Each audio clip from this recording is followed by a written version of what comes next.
Greasy finger snap, burrito, shitty burrito grease. Here we go. Okay. Hello, friends, and welcome to episode number 6 of the Vancouver Mulligan. This one is super special. We're talking about sealed format, of course, which is my personal favorite, and we're talking about legacy, which is Phil's personal favorite.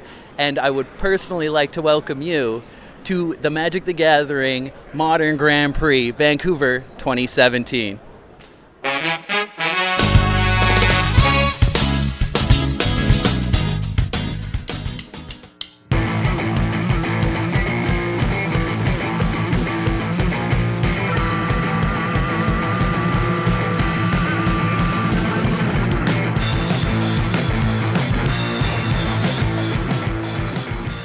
In this episode, we went down to the biggest Magic event here in Vancouver. The Grand Prix circuit brings together thousands of players from Canada and the United States. With so many different people, events, vendors and Magic formats, all could be described as a mini Magic convention. In West Hall A of the Vancouver Convention Center, Magic fans were able to play the Modern main event or have interesting side event games in formats like Sealed, Draft, Legacy or Commander. A huge staff of judges and organizers, artists like RK Post and Mark Teeden, and vendors like the local Magic Stronghold helped to create a great weekend for all the participants. Hey guys, so we are just finished round 1 of the Sealed event. My pool was a little bit dirty. It could have been a lot better, but I ended up playing a Jeskai control deck. There was a lot of sort of burn spells and exile garbage, keep everything of theirs under a rug while my tiny, crappy creatures pick away at them for like 1 damage. It's been very fun. A lot of new Magic players I'm playing. It's the mat that I received is really amazing. I'm running a white, red, blue. I opened nothing over $2. It was not the best pull. I got an okay deck. I just got pretty lucky. It's been very fun so far.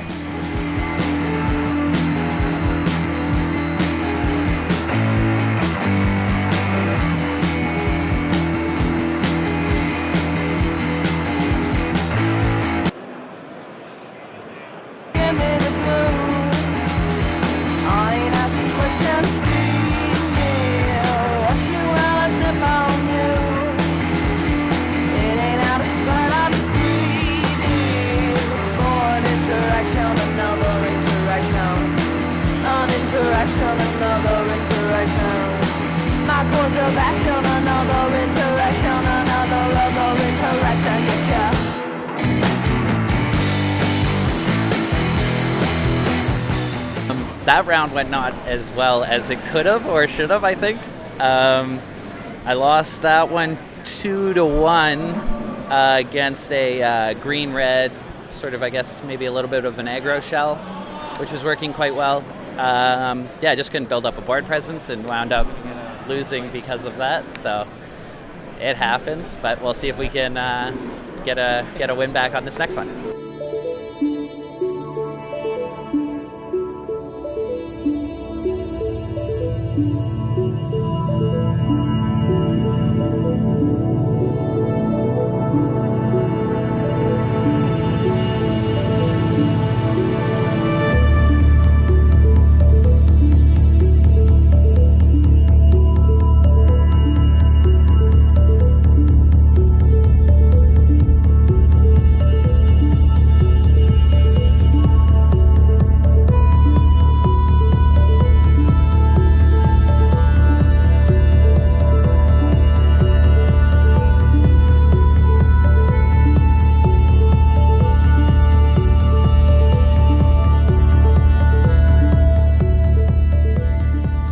Players who are not interested in the main event have a variety of different side events to choose from.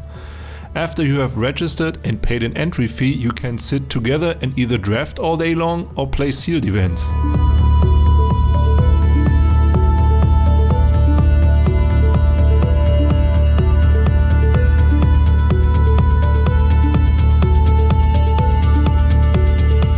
You might shuffle up your sweet legacy deck and play with over 40 people.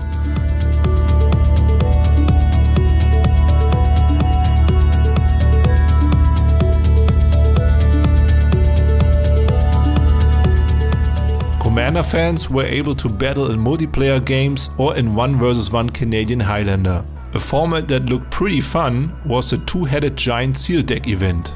We get 2 sealed pools, 12 packs total to put together and make the 2 best limited decks we can to make the other 2 people who are playing against cry, essentially. So ideally we're both going to go control and not let them play anything. Who's playing with you? Who's your other head? My friend Lewis here.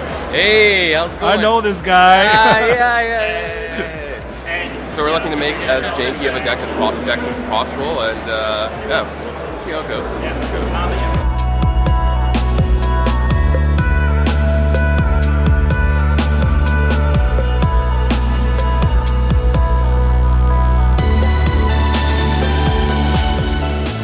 In the last section of our show, we sat down with Aisaka from Seattle, who might be familiar to people who are watching Legacy streams on Twitch. His unique and funny approach on commentating live games sparked our interest, and that is a good reason to talk to him.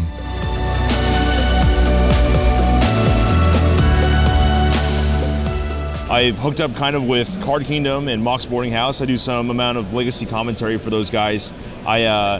I'll go on, they'll have a live event. It'll be like a 1K or a big Legacy event. I'll do some amount of casting or commentary. You know, I'll commentate on the matches. I'll talk about the decks. I'll do some interviews with some of the players as well. That's where you can find me a lot of times on the internet. Sometimes I'm actually like streaming my own MTGO games, and that's kind of hilarious too, because, you know, I'm a very emotional player. I play with my emotions when I'm playing, so when I draw a card and it's the wrong one, or if I'm like, I should have sideboarded that out, you know, the whole audience is riding along with me, and they can totally get a feel of what I'm going through too. So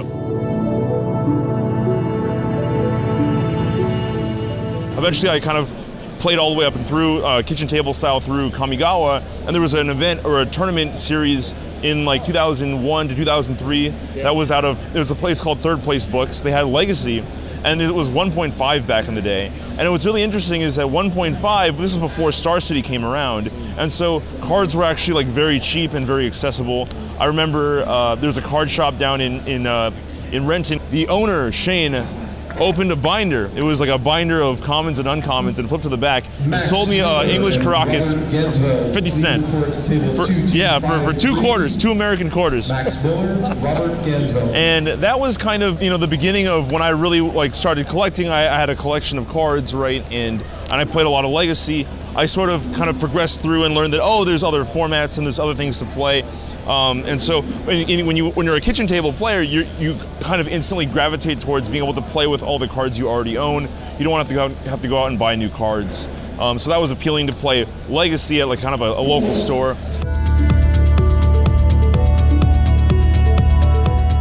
There's 2 kind of primary stores. The flagship stores are Mox Boarding House on the Bellevue side. We call it the East Side, and then Cardkindom, which is on, you know, Seattle proper.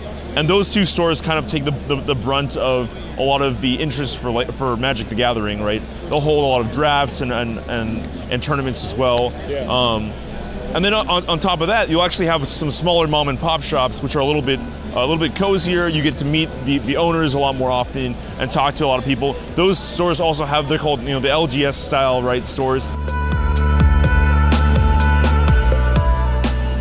It was originally started, so the tournament organizer in Cardkindom, he originally was trying to get more people interested, or more people on social media interested in what was all the events that were going on.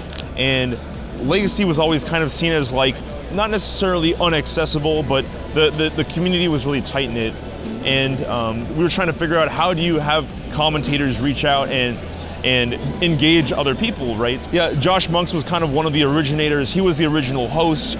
I watched a lot of sports, and I'm able to understand. There's a play-by-play guy that kind of talks about what's going on the table, and then an analyst that kind of goes back and delves a little bit into it. So, and it's kind of interesting because every person that goes to commentate, they bring their own style. They bring their own skill set, right?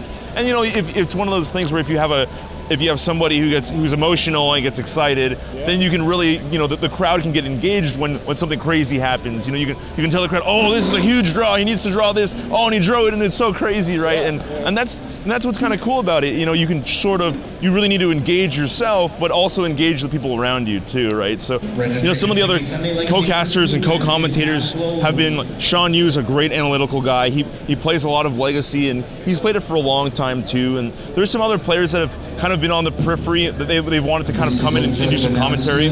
Sometimes people would bring in they would bring in like a specific deck that they're good with, and then we'd go ahead and commentate with them, and they'd talk about a line or a play that they would go ahead and make. A few days ago, it was like Jerry Thompson came in and co-casted with one of the modern specialists, Brad Rutherford. We've had a few celebs as well. I think Melissa Del Toro was on our show a few times, and so it's really cool when you kind of get to mix in some of the WotC commentators or the WotC players or the pros as well, and they get to kind of step out and say, oh yeah, here's what I'm thinking about, here's what's going through my head, and they get to be entertaining for the crowd. So.